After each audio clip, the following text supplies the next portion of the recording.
Hey guys, welcome back to another video, and today I will be doing a review of the Deming DM007 Spy, or the DM007 Spy, doesn't matter how you say it. Now I bought this from coollycool.com for $27, and it's only $27 because I got the no camera version, as you can see there. And now, originally I thought that was the only site that had the no camera version, but I checked around a little bit more and I found it on GearBest for about $32. But Coolie Cool's was still about $5 cheaper, and I got about 3 weeks shipping from China from them.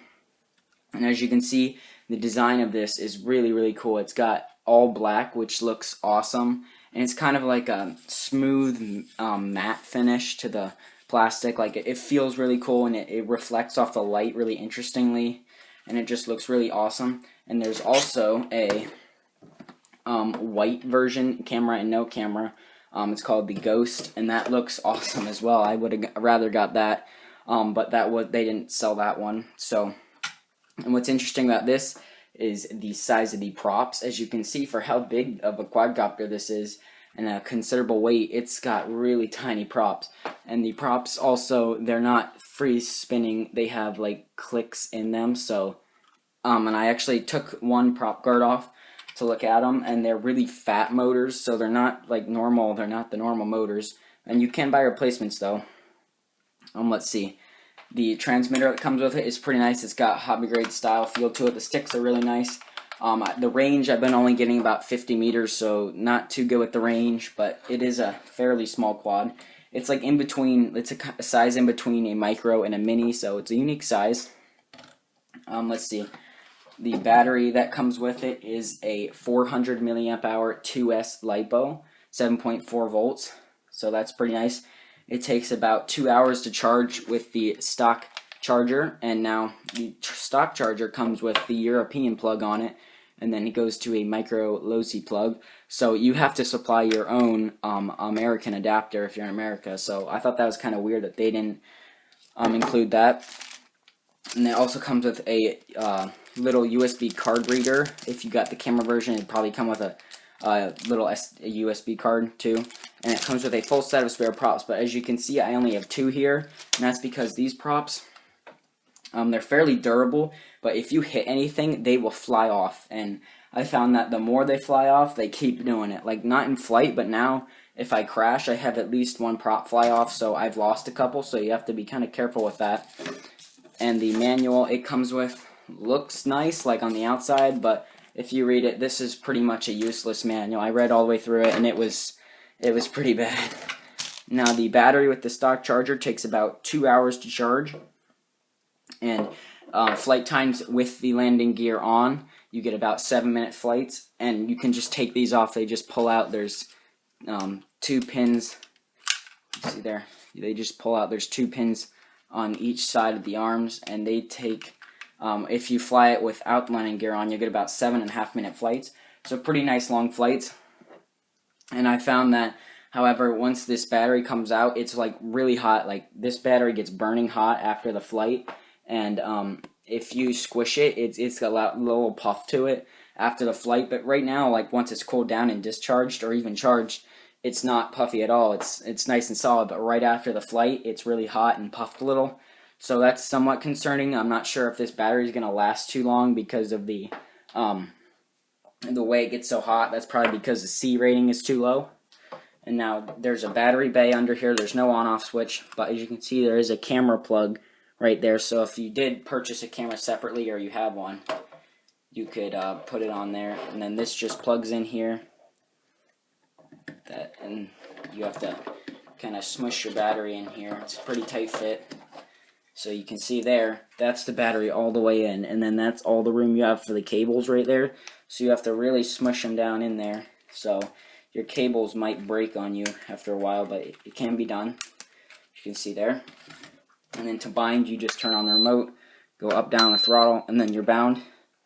Now let's see, the LEDs while you're flying, it has a little bar up here, and they flash while you're flying, and then it has red and blue that just, I don't know if they're just randomly on a pattern, but they just keep changing up what they do. They just like do their own thing the entire time. So there's no LVC on this. You just kind of notice when it's losing power, and then it just kind of drops. a little bit slowly, so that's kind of a bad thing that it doesn't have LVC. To recalibrate, you just put both sticks, you put both sticks down and to the left, and you can see the lights flash there. And now I think that's actually recalibrating headless mode and not the gyro. And now I'm not sure if this is like a new version or whatever, because the pitch on this is really low. And you use the upper left bumper to click through the rates, and then the upper right bumper, you click it, and then you give input and it does a flip. And the flips on this are really nice and tight. They're perfect flips without the landing gear and with the landing gear. And now if you want to take the prop guards off, there's one screw. However, these are like the protection around the motor, like a casing, and they actually hold it down, so they kind of are necessary, because that might not be too good for your motor to fly without these.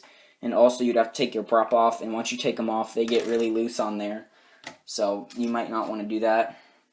And let's see, to enter headless mode, like I said, you calibrate it by both sticks down to the left, and then you click on the right stick, and then it'll beep the entire time, and then you click again to go out of it. However, this headless it's actually pretty good. I've flown almost an entire flight before I had to recalibrate it, so the headless was pretty good, and because it remembers the heading that you calibrated to and set, it can be used as a return to home.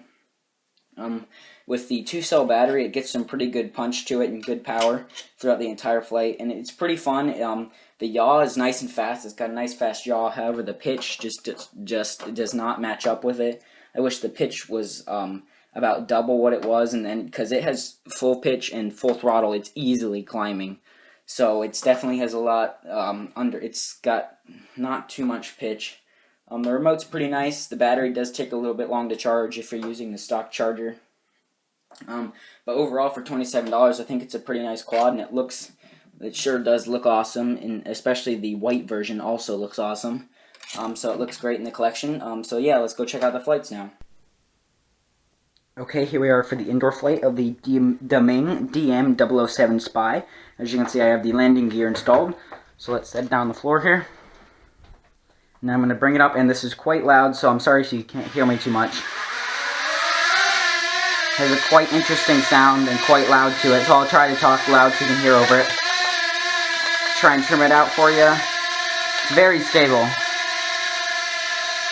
You can see that's a hands-off hover. Drifting just a little bit and need a little bit of throttle management. I'll just manage the throttle here. See there, it's very stable. Here's the full yaw rate. This is the one yaw rate, it does not change. So both high and low, this is the yaw.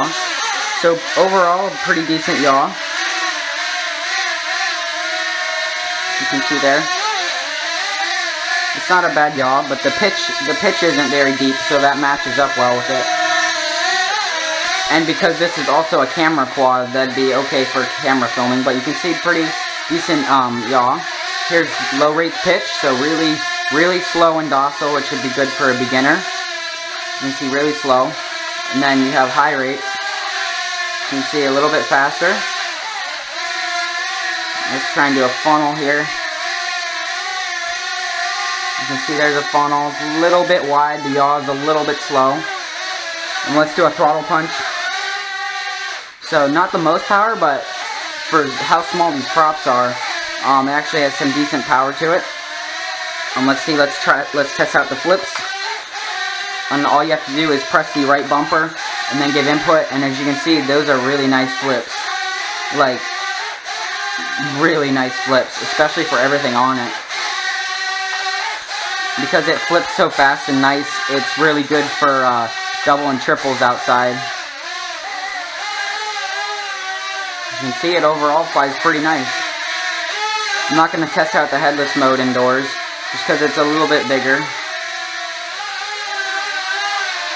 You can see the lights there in the back, they just blink, like, I'm not even sure if there's a pattern, but they're always just changing. And then the ones in the front are always just blue back and forth there. As you can see overall, it looks really cool. I love the black of it. Taking it for a landing. Okay, there we go, and as you can see, the props stop immediately because of they have like notches. So yeah, now let's go check it out outside. Okay, here we are for the outdoor flight of the DM DM007. As you can see, I removed the landing gear, and it looks a lot lower profile and really cool like this, so that's nice. So let's start with the hand launch here. And it's getting pretty windy out right now. That's full into the wind. That's full pitch into the wind right there. So that's actually that's hovering, and then there's with the wind. So it's a little bit windy out. So I'm gonna go straight to high rates, so it has a little bit more pitch. But I was still overall disappointed with the pitch of this, as it has some decent power to it. But the pitch, that's full there. That's full pitch. So the pitch is pretty low. So that's my biggest complaint about this, is the pitch, and also the battery bay being so small. Yeah, my cables actually almost ripped. The one wire started to separate when I was squishing them in this time, so the battery door is a little bit inconvenient. But I'm just flying around in high rates here, and then here's the one consistent yaw. So wind's blowing it away, but there's one yaw, and that's the same yaw. It doesn't change. So decent yaw. You can do funnels a little bit. Let's do a throttle punch here.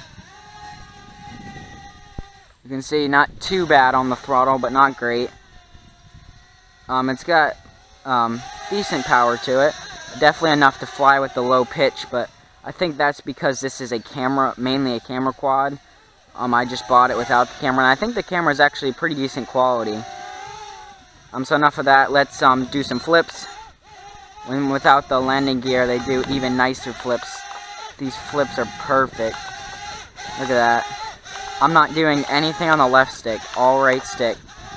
The flips on this are perfect. Let's try some doubles. I think that was a triple maybe. Whoops. Slow single. Losing a little power. My battery was almost full. Okay, so now let's go into headless mode. Sorry for any wind buffeting, it's picking up. So now I'm in headless mode, and I calibrated this at the beginning of the flight before I even started it, and that's full forward. So as you can see, it's still, and that's full backwards. So even though I've been flying it for a little bit, it's still pretty dead on. The headless on this actually works really well. Probably the best headless I've seen. As for staying, that's full right there. Full right, it's going back a little bit, full forward, full left. So as you can see, the yaw, this can be used if you calibrate it before putting both sticks down and to the left. It's really annoying how it beeps, as you can hear that. But this could be used as a return to home, so if you lose orientation far out, I guess that's one of the good features of it. Okay, there we go, I'm out of headless mode.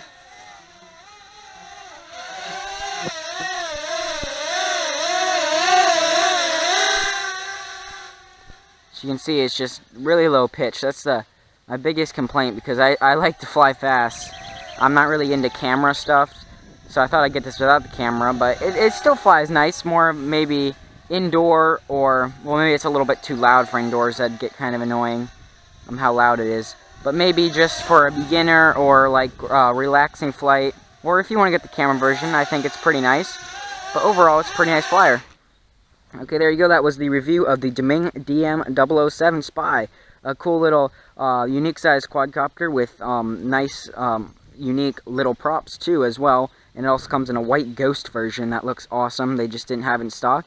I'll leave a couple links to check it out below. I think from Cooley Cool and GearBest, maybe a couple other places. But please give the video a thumbs up if you liked it, and subscribe to my channel to see my new videos. Bye.